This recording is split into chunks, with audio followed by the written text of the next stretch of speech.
You all belong to me. My X-Men! Nightcrawler is gone, and the show chose to have him go quietly, with faith, in someone else's place, without anyone knowing he had done it, until it was already done. No grand speech, no dramatic final stand against a monster. He simply stepped into a deal that Rogue had already made with a cosmic entity, a deal that would have cost her life, and he substituted himself. Because he understood that she was willing to die for the man she loved, and he was willing to die for her. That is the thesis of the entire season stated in one act. Survival of the fittest is not what Apocalypse said it was. The fittest thing in the Marvel Universe is apparently a blue teleporting German Catholic in a blue jacket who loves his family more than he fears death. X-Men 97 Season 2 just ended. The finale is called Survival of the Fittest, and it delivered everything this season promised, while somehow being more devastating than the sum of its parts. Apocalypse is contained. Mystique has infiltrated the White House. Great and Creed is now the anti-mutant president of the United States. And Professor Charles Xavier is carrying a grief so heavy that the shadow of Magneto's helmet is beginning to appear over his face in certain frames. Season 3 has its villain already in the building. He is not coming from outside. He is forming inside the one man everyone trusted most. Let's go through all of it, because this episode is operating on multiple levels simultaneously, and deserves the full breakdown it has earned. Start with the title, because the title is doing everything. Survival of the fittest is Herbert Spencer's phrase, popularized through Darwin's work, the philosophical bedrock that Apocalypse has always claimed as divine permission for his ideology. The strong survive, the weak are eliminated. Evolution demands it. In the Marvel Universe, this is not just a philosophy, it is a mandate. When Ice and the Searcher granted En Sabah Nur his celestial power upgrades thousands of years ago in ancient Egypt, the gift came with a function: cause chaos, accelerate evolutionary stress, prune the cosmic garden so the strongest growth can emerge. To the Celestials, planets are long-term biological experiments. Apocalypse is the instrument of deliberate pressure, the fires that reveal which metal is iron and which is gold. The celestial hierarchy the episode draws on is worth spending time with, because it contextualizes the stakes of every choice made in this finale. The one above all sits at the top, the supreme godhead of the Marvel Universe, the entity that even other cosmic beings acknowledge as the source of all that is. Eternity sits beneath that, the living embodiment of the universe itself, the physical manifestation of existence, rather than the creator of it. The Celestials were created not directly by the one above all, but by eternity, which places them at a specific rank in the hierarchy. They understand divine higher power conceptually. Their operational interest is cosmic balance through trial and evolution. They do not care about your individual moral framework. They care whether the experiment is producing the results the experiment was designed to produce. Apocalypse is the experiment's tool. En Sabah Nur is the pressure mechanism, and Ice the Searcher is the celestial auditor running the evaluation. The battle at Genosha is the episode's action showcase, and it is working on multiple levels simultaneously. The political one is the most disturbing. Great and Creed has been elected President of the United States on an anti-mutant platform. X-Factor arrives on their upgraded helicarrier with a new tactical approach that the X-Men have never had to face before: manned sentinels. Human pilots inside battlesuits specifically designed to create a moral dilemma. The X-Men cannot simply destroy them without committing murder. Any human casualty caused by mutants in this political environment instantly justifies total military war against mutant kind. The Sentinel program has evolved from autonomous AI problem, which could go rogue against its creators, as Master Mold demonstrated, to a deliberately constructed moral trap. The government has made itself into a human shield. The Easter eggs in the battle are the episode simultaneously honoring its own mythology while telling news story. Cable's hero landing, a massive particle blast downward through multiple floors to cushion his descent, is a direct mirror of the exact maneuver Cyclops performed with his optic blast in the Season 1 premiere. Father and son. Same move, different weapons, the same blood, finding the same solutions across generations separated by a century of future warfare. morph shifting into Dr. Octopus during the clash with Psylocke and Archangel is a direct nod to the 1990s Spider-Man, the animated series, specifically the crossover universe that these two animated series shared.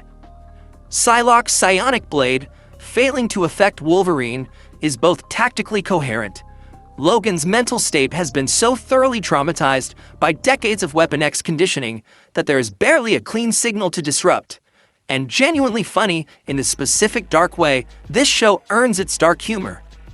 Bishop absorbing kinetic attacks from Strong Guy and redirecting them as energy blasts is the show demonstrating that it actually understands these characters' power sets, rather than just using them as action figures. Jubilee using her explosive plasmoids for propulsive vector control against Havoc is the most technically interesting combat moment for her character in the entire series, showing an evolution in her tactical creativity that pays off everything her mentorship arc set up. Cable's fatal miscalculation is where the episode goes from spectacular to devastating.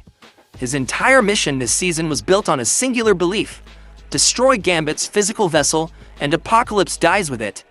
It was always a ruthless calculation, but it was the future soldier's calculation, the man who has lived inside the consequences of allowing powerful threats to survive when you had the chance to eliminate them. And Apocalypse, who has been running this game for 5,000 years, engineered exactly this response. Cable attacking Gambit was not a disruption of the plan. It was the plan.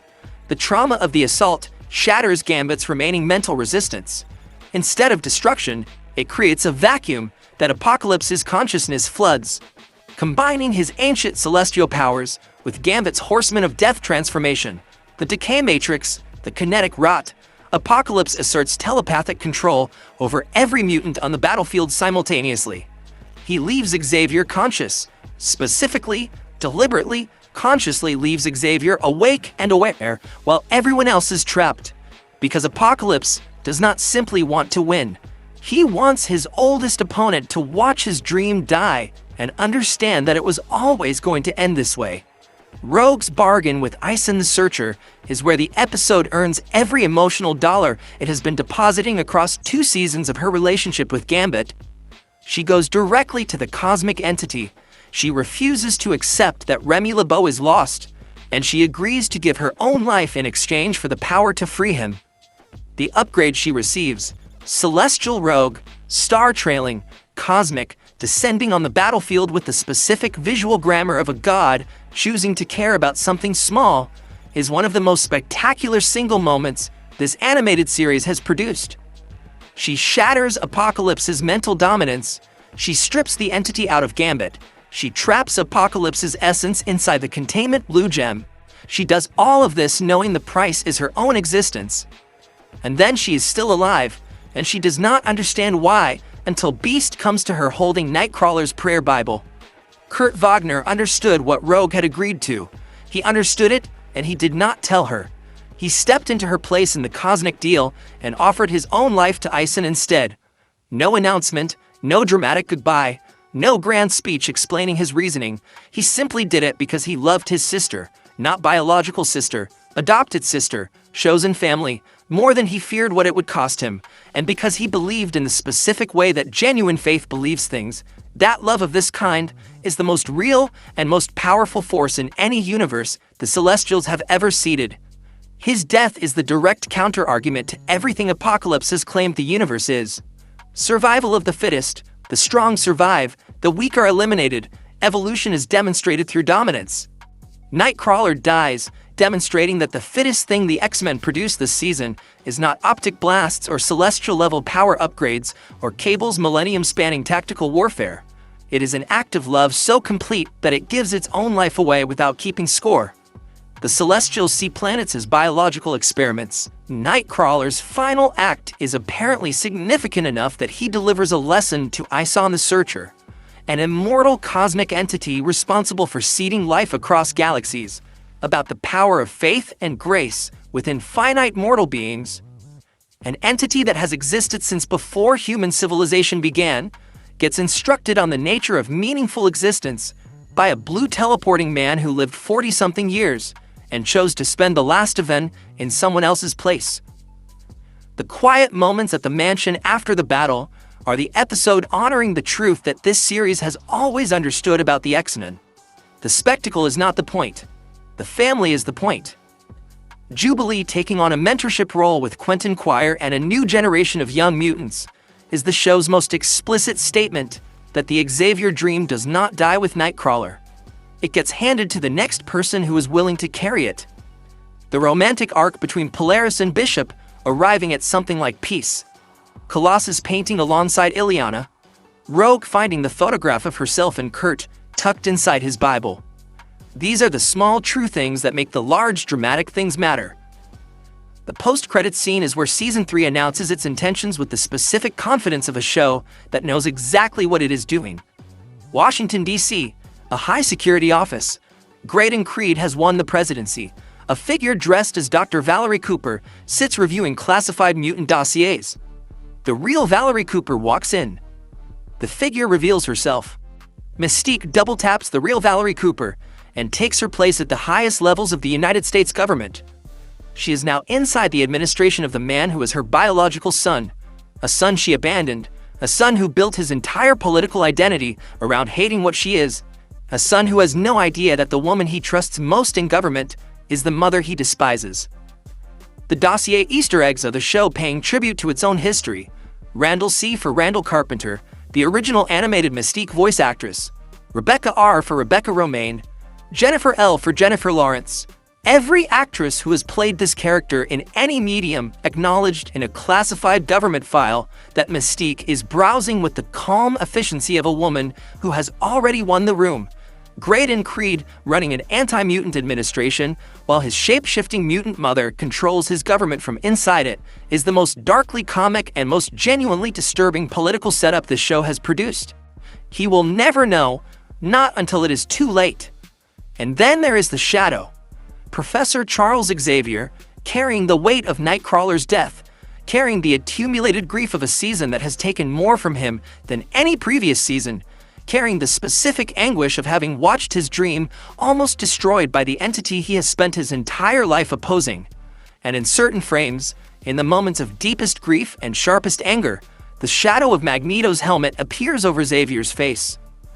In Marvel Comics, Onslaught is born from a specific moment, the instant when Xavier used his telepathy to wipe Magneto's mind in pure rage, and the darkest psionic essence of both men merged into something new. Something that carries Xavier's power and Magneto's fury. Something that is neither of them, and worse than either of them could be alone. The psychological conditions in this finale, Magneto absent, Xavier broken, grief converting to anger with no safe outlet, are exactly the conditions under which that creation becomes possible. Season 3's villain is not coming from the celestial hierarchy.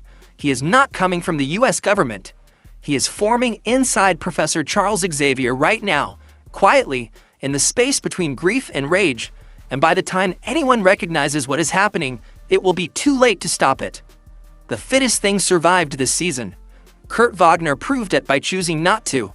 And what he left behind, Rogue alive, Gambit freed, the photograph in the Bible, the dreams still being handed to the next generation, is the argument the show is making about what evolution actually means when it is allowed to be something more than survival. So here's what I need from you. Nightcrawler's sacrifice. Do you think the show brings him back through cosmic intervention, or does this need to stay permanent to mean what it means? And the Onslaught setup. Is Charles Xavier the most terrifying villain Season 3 could possibly give us? Or is there a direction you would rather see the season take? Drop everything in the comments, because this is the conversation this finale demands, and I want to be in it with you.